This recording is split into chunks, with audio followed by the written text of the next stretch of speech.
The New York Times editorialized, and this was the editorial board. This was not just one of their columnists. The editorial board a few days ago said what Democrats need to do is move to the center. And they used these maps, and they said this is some evidence for it. And they had where Trump had won, but these Dems had won. And the reason they had won in the House, in these House races, was because they were centrists.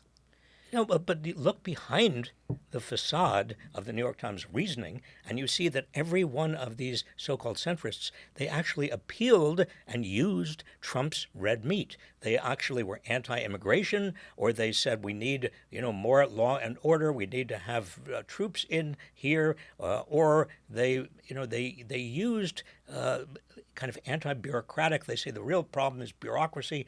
They did the right-wing stuff. That's not the future of the Democratic Party. Right. I mean, the real question is there a center between democracy and fascism?